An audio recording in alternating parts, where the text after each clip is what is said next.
Live on tape. Well, this is not live on tape. This is live. We're taping the show, too, at the same time. Live from downtown Chicago, or as they say, the West Loop, right behind Greektown.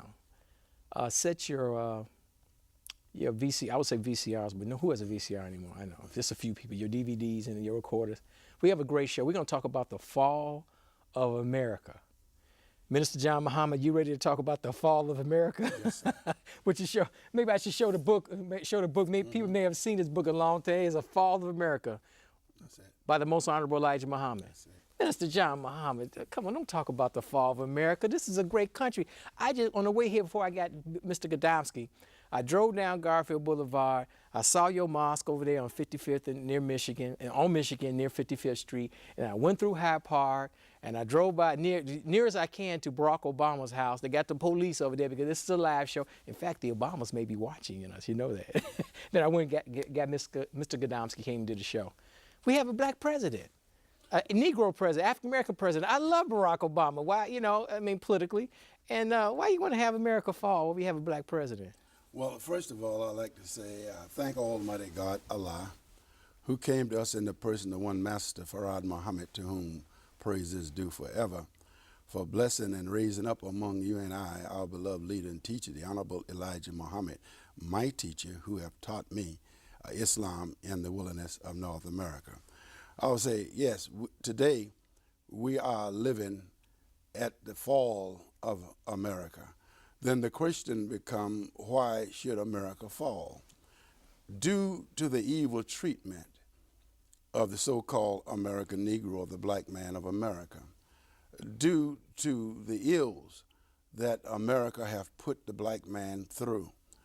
When you look and see the histories of America, you'll find that America sins are similar to those sins with Nineveh, similar to those sins of Sodom and Gomorrah, similar to the sins that Moses was sent to Pharaoh. When we see that and we see the fall of these great countries and these great nations who lived long before our time, and the Honorable Elijah Muhammad says God came and pointed out to him that America must fall due to her sins. Now, America could have been healed. You find that also in the Bible. But due to the ill treatment and injustice that she have done to the so-called Negro, the black man of America, she didn't, after we have made America great, after we have, for 310 years, the white man stole our wages. For 310 years, the white America stole our wages. The founding fathers of America stole our wages. Now, what do we find? We find that America, the so-called Negro, was so-called free. But where could he go? He had no money. He owned no land. He could only go back to the master and beg to stay out there with the hogs and the chickens and the horses. But God saw this. The house was leased out to a stranger. And you get that in the book of Genesis. God said to Abraham, Noah will show it to Abraham, your seed will be a stranger in a land that is not theirs. They will be afflicted.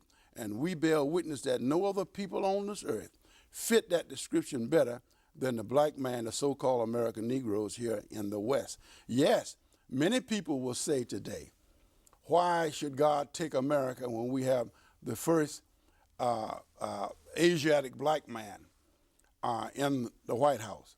Well, the Asiatic black man that's in the White House, we must remember he's a good man. By nature, he come from his father. But we must remember he is pointing out to us the things that our founding fathers stood for. They stood on the fact of slavery. When, in fact about it, when Abraham Lincoln freed the slaves, he had slaves in the back, in the field, and they remained there for years to come.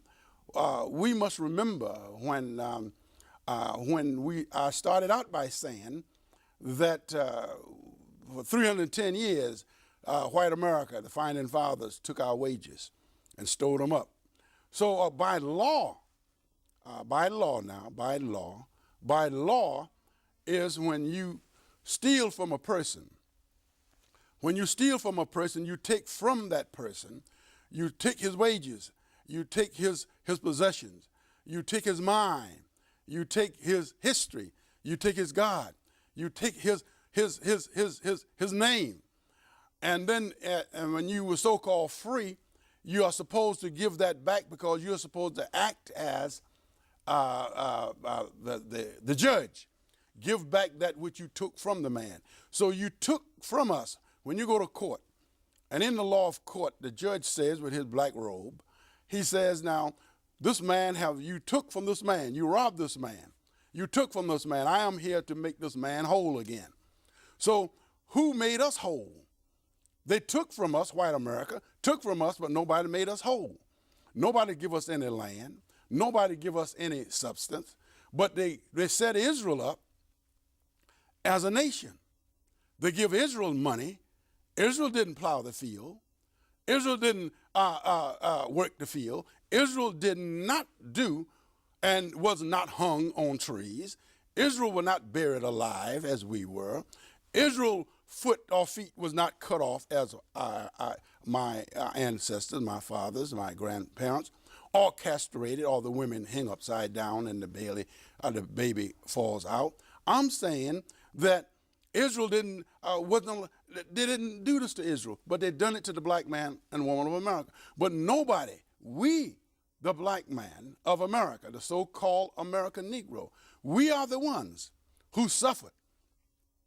We suffered. We were the ones who suffered, not the man from Africa. We were the one who was forced to come here in the bottom of a ship. And I believe Obama, great man, great righteous man by nature, stands up for the law of the land. So the law of the land says that we must be compensated for what have happened to us. The Honorable Elijah Muhammad says we must have some land. And that land that we must have, America should support us for 20 to 25 years until we're able to go on our own. But that will be a land governed by righteous minds and righteous people. Obama is a great president, but he comes in the law. As he comes in the law, stands on the back of Abraham Lincoln, which was a man that was trying to get the Union, and he wanted one president, not two. And by chance, we got free by the stroke of the pen, but really not free, just in words, because we are still not whole. So now, in order for us to be whole, America should give us some land. We fought in every war. We went to battle. We killed the white man, brother, for him. We killed the brown man for him. We killed the yellow man for him. We even killed our own brothers for him. And the white man didn't offer us one worthless state in the Union. He did not. So now here we are today. So the fall of America, see, we as a people will forget and forgive, but God don't forget and God don't forgive. He said that in the Bible and the Holy Quran that America had a chance to do right. The Honorable Elijah Muhammad put it on the back of Muhammad Speak newspaper for many years. Give us some territory. Treat us right. Let us go. Make us whole. And it was just as though a dog barking at the moon. America did not do any of the things. So America today, because God have set his sight on America for her evil done. Yeah, America's a great country. America is the greatest country in the world. But the Sodom and Gomorrah was a great country. Pharaoh with his people was a great country. See, the fall of America is due to the evil treatment that she done to the so-called American Negro. But nobody want to address what America have done to the black.